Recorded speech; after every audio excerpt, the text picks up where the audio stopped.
ko se gleda zdaj tržni delež, recimo en kriterij je bilančna vsota. Vemo, da, kot sem že uvodoma rekel, bilančna vsota se nam je zmanjšala za 1,7, vendar v celotnem bančnem sektorju za 3%. Tako da smo pravzaprav mi manj zmanjšali bilančno vsoto in če gledamo po bilančni vsoti, je to približno 6%. Mi smo tržnega deleža, mi smo zadržali po tem kriteriju 5. mesto, ker vi veste, pred nami so 3 državne ali paradržavne inštitucije, Ljubljanska banka, Maribor, potem Abanka, ker je tudi delno državna, in vmes je v kriznem času se postavil SIT, preko katerega je bil izveden pač na podlagi zakona o državnih jamstvih pomemben delež finančne podpore gospodarstva. Tako da, če ne bi bilo tega posega, bi bila situacija približno identična, kot je bila pred krizo. Mi smo imeli pred krizo dejansko 4. pozicijo. Če mi gledamo izpostavljenost našo nebančnemu sektorju, mi lahko ugotovimo, in to lahko primerjate po premoženjski bilanci, da je naša izpostavljenost nebančnemu sektorju, podjetjem in prebivalstvu, višja, kot pa je v bančnem sektorju. Pri nas je skoraj 3/4 premoženja so krediti nebančnemu sektorju. To se pravi subjektom na slovenskem trgu, ne na tretjih trgih, kot so nekateri razlagali. Ker hvala Bogu, naši viri prihajajo iz tega trga in iz tujih trgov, ki nam omogočajo, da približno 2,4 milijarde ali nekaj manj so naši krediti na bančnemu sektorju. Tako da, če si naprej pogledate, namreč koliko je teh virov iz tujine, je skoraj 1,4 milijarde. In to pomeni, da če gledamo to vrstno kreditiranje po tržnem principu, koliko imamo trga, se tudi to oscilira med 6 in 6,5%. In imamo tukaj, ne glede na krizo, kot rečeno, in posege države, predvsem preko SID-a, preko katerega je šlo dejansko tako v obliki garancij, kot tudi v obliki kreditov novega denarja, stabilno mesto. Kar zadeva drugo vprašanje, je seveda vprašanje za naše lastnike. Vendar, kot nam je trenutno poznano, skupina nima ambicije ta trenutek prevzemati katerokoli drugo banko tukaj. Vi veste, skupina, mi smo v 22 državah, situacija v 22 državah je različna. Vi ste videli že skozi podatke, ki so bili včeraj objavljeni tudi se strani skupine. Skupina je res lansko leto končala se z negativnim rezultatom, kajti zmanjšala je tako imenovani Tier 2 kapital za 10 milijard, predvsem v goodwillu. Hkrati pa je ena redkih med temi 29 sistemskimi bankami, ki je že v mesecu januarju so obstoječi lastniki in tudi nekateri novi vplačali 7,5 milijard novega, svežega kapitala, tako da je že meseca januarja dejansko presegla prag, ki ga je postavila Unija.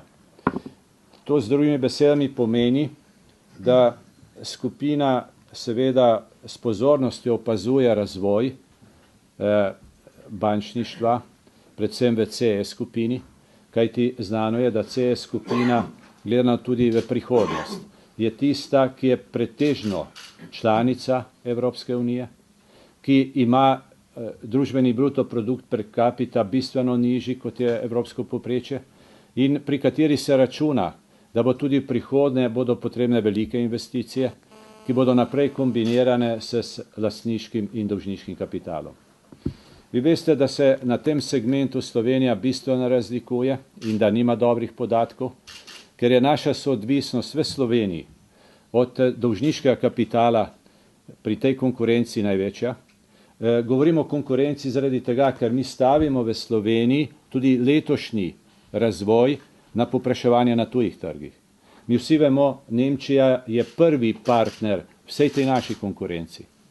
In seveda ta naša konkurenca, pretežni del te naše konkurence ima dve naslednji karakteristiki. Da je struktura med lastniškim in dolžniškim kapitalom dosti bolj ugodna, kot je v Sloveniji, da je lastniški kapital bistveno na višjem nivoju, kot je v Sloveniji. In drugič, večina teh držav ima seveda še vedno lastno denarno politiko. Ta lastna denarna politika v takih razmerah seveda tudi pripomore, predvsem na eni strani tečajna politika, na drugi pa tudi obrestna politika. Ne. Tako da, kot sem že prej uvodoma rekel, zdaj Slovaška, ki je od teh držav edina v Evropski monetarni uniji, ta nas bistveno prekaša. Ne. Imela najvišjo kreditno rast v lanskem letu 8,2%. Če pogledate loan to deposit ratio, je približno pri 75, a ne, v Sloveniji je pri 139. Ne. Medtem ko pa vse ostale države iz te regije imajo naprej, kot rečeno, lastno denarno politiko in tudi s pomočjo nje dosegajo boljše rezultate pri konkurenčnosti. Ker če mi radi ugotavljamo, da je bila rast izvoza v lanskem letu nominalno okrog 10% in če na drugi strani gledamo, kolikšna je bila rast uvoza v Nemčiji, ne, potem ugotavljamo, da nismo prišli niti do polovice rasti uvoza v Nemčiji se z našim izvozom. In to pomeni, da so na nemškem trgu ti konkurenti, pa še nekateri drugi, kot recimo Velika Turčija, zavzeli marsikatero mesto. Ne. Tako da, gledajte, naš pogled naprej, kot smo že vsi rekli tudi, je, mi bomo morali v Sloveniji resnično pri tako skromnih naložbah, 395 milijonov, kot sem rekel, v lanskem letu, ne, več narediti na tem segmentu, ker bančništvo je blokirano. In bančništvo ne bo moglo odigrati iste vloge, kot jo je v preteklosti, dokler ne bo to sanirano. Dokler ne bo večji lastniški kapital, dokler ne bo novega zaupanja. Rejtingi bank so padli, rejting države je padel, posledično cena temu denarju je višja. Tako da brez tega solastništva, brez teh naložb, zato pa kaj je potrebno, mi sami vemo, stabilno okolje, cenovno, pa tudi po domače povedano pravno, da bo imela beseda zavezo in da ne bo razkoraka med tistim, kar se proklamira in tistim, kar se dejansko v praksi dogaja. Jaz ne vem, kaj si politika predstavlja pod banko. Ali tako kot nekateri, da so v banki neomejena denarna sredstva? Ne. Na drugi strani kritizira banko generičen pojem, katerokoli, da je bila nekritična, da je bila premalo zahtevna v preteklosti, da je preveč bila radodana in tako naprej. Ne. Glejte, kolegi so tukaj omenili različna tveganja. Mi vemo ob klasičnem kreditnem tveganju, koliko je novih tveganj, bi lahko rekli, pa kaj predstavljajo tržna tveganja, kaj predstavlja operativno tveganje. Kako je operativno tveganje postalo pomembno, ki ga predstavlja vsak posameznik in tehnologija, recimo. Ne. Tako da sam iz tega zornega kota imam bolj vtis, da oni nimajo prave predstave o banki. Ker še enkrat, banka je finančni posrednik. Banka živi od zaupanja in umrja v enem dnevu, če ni likvidna. To je največja razlika vizavi vsem ostalim podjetjem. To je popolnoma jasno.